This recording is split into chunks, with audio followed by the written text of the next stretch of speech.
الحمد لله الذي خلق السماوات والأرض والإنسان والجان وأنطق لسان الإنسان نور قلوب أهل التوحيد والإيمان بأنوار الإسلام والإيقان. Barcha maqtovdan dağlar, jir ham ko'klarni, kishilarni ham jinlarni yo'qdan bor qilishi Alloh taolaga tegishli. Alloh taola kishining tilini suylashuv ne'matini berdi.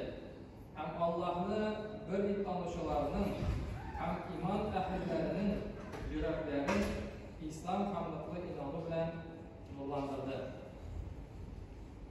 Qurbon shalu İbrahim ham İsmail peygamberlerle beyli hamel. İbrahim peygamber turmuşunda bir ulu sınavlar bular. Hamul Allah'ın barısında dürüst, tügel, Allah'a doğru kıl nişik bula, şulay üte.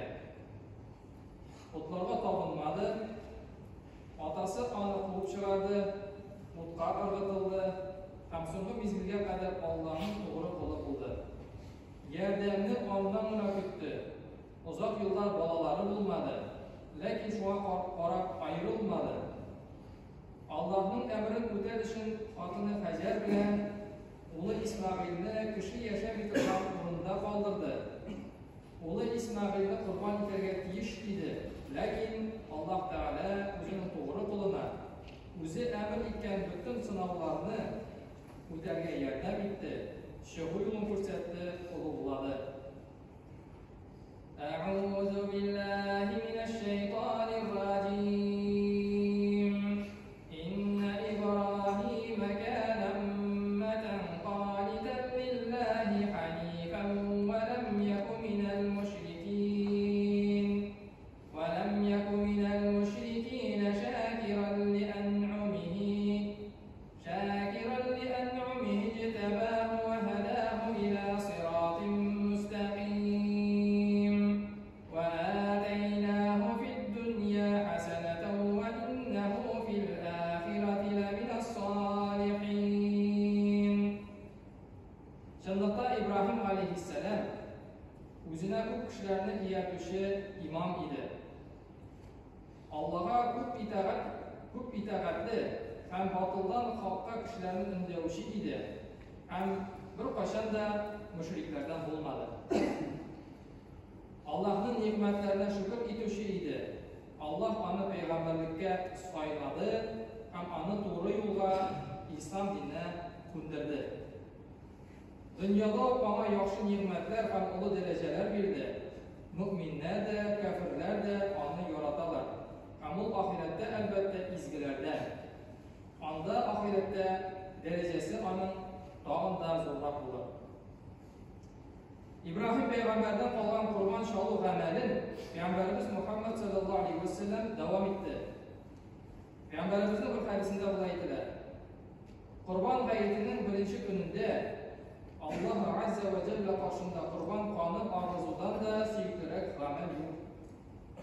Kıyamet gününde o kurban özünün mügüzleri, tuyakları hem tilisi bilen tileşek. Kurbanın kanı cilge düşkenşi Allah'a erişecek hem kabul bulacak. İhlas gününden kurbanlarımızı şalığız. Mümkünlüğü bulgan Müslümanlara gayet günlerinde gayet namazından son kurban şalı vacip amel bulup yükletiler. Biz Müslümanlar bu günlerde kişi kanı tügülmesin düşün, uzara düşmanlık artmasın düşün kurbanlar şalağız. Uzara bulgan düşmanlıklarını bitirip aralarını yakın ederiz. Şu kurban ipleri bilen özümüz, ailelerimiz rızıklanıp beylem etemiz. Yakınlarımızı sıylap, tuğanlık jiplerini ıtamiz. Muhtaçlarga berip, alanın köngüllerini göremiz. Cemiyetimizin nıklığına, özara münasebetlerimizin yakınayığına, il yurtlarımızın nığına, olga ketüğüne, Allah'ın rahmetine erişimizge sebep bulabız. Bugün 12. Zülhicce günü. Kim aldağı 2 günde kurban çalmağın bulsa, bugün sonlu gün. Akşamga kadar. Şulay bugün Cuma günü de teşrik günlerinin birisine doğru geldi. Kurban çalu hac amellerine, hac kılı uğrunu Mekke şehri, hacılar fakat Zülhicce ayının belirli günlerinde Mina, Arafa, Muzdalifa, Al-Haramda belirli amellerini kılıp farz olan hac amelini ötüler. Her bir farz amel bir tapır öterse, mesela ila namazı gününe bir tapır okular. Ramazan ayı yılga bir tapır kiler. Hac yılga bir tapır, ömürde bir tapır öterse farz ötelgen olar. Kurban çalığa kelgende 3 gün davamında Allah rizalığı için көп tapırlar qavatlarga bular.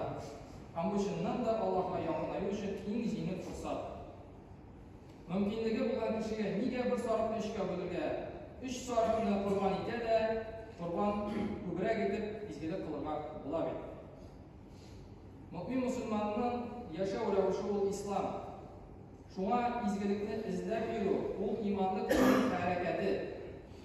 Allah o'zining suyukli quluna Muhammad sallallohu alayhi vasallamga amr etdi. Ham ona amr etgach, bu barizga qog'lar. قل إن صلاتي ونسكي ومحياي ومماتي لله رب العالمين. Ey Muhammed sallallahu aleyhi ve sellem, okugan namazlarım, boğazlagan kurbanlarım fakat Allah rizalığı işingine işlenere. Hem tiri buluğum hem uluğum bütün alemlerde terbiye kılışı Allah Teala'nın işidir. Kurban eti pişirishga bo'lu mustahab. Bir ulushi fakirlarga, ikkinchi ulushi bilan qo'noqlarni hurmat eta, esa tug'anlarına, yaqinlarına tarata, ham uchinchi ulushini uy jamoatlarına qoldiradi. Agarda qurban solayotgan kishi o'zi muhtoj bo'lib, o'z oilasini topsa da, agarda boy bo'lib, butun ulushini taratib bitirsa da, ruxsat etiladi. Kimlar qurban solib, muhtojlarini topmasa, madrasaga ketirgan bo'ladi. Maktabda o'qishi, maktabni tamomlab keluvchi kunduzgi bo'lib shogirdlarin o'qituv bir ish bo'lsa, ularni oshatuda zo'r bo'lish bo'lib turadi. O'zimizdan iymonli, tavfiqli, rahmatli shogirdlar qoldira olamiz ekan, demak, ular da o'z shiratida itoatli nasllar tarbiyali olirlar. Shu sababli jamiyat tili ham salomat bo'ladi. İbrahim peygamber nesli için qayg'urgan, duo qilgan. Peygamberimiz Muhammed sallallahu aleyhi ve sellem ümmetim deb umri bo'yi tirishgan, tarbiyalagan.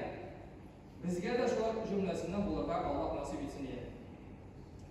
Allah subhanahu va taolo o'qigan namozlarimizni, shalg'an qurbonlarimizni, qilgan duolarimizni, bergan sadaqalarimizni, ham qilgan barcha izgi amallarimizni qabullardan qilsin. Alloh taolo har birimizga tavfiq hidoyatini bersin deydi. Yanlış yoldan gitken kardeşlerimizge doğru yolunu tabağa yazsın dedi. Rabbimiz iki kurban ayeti arasında dünyadan ötken Müslüman kardeşlerimizin ruhların şad kılıp, mendeşlikle bilip bilmek olan günah hatalarını vakfı eylesin dedi. Allah Teala'ya rizalığını ümit edip, meşit medreseleri için getirgen hayır sadakalarımızın Allah Teala artığı bile kabul etsin. Sizge bazı yumartlar derecesini nasip etsin dedi. Allah Teala hammalaringizga de, hammalarimizga de iman boyligi, sog'lik, salomatlik, qayda baxtli bersin. İşimizde, turmushimizda o'z rahmatine erishib, oxiratda da o'z rahmatlarine, jannatlarine erishishimizni nasib etsin.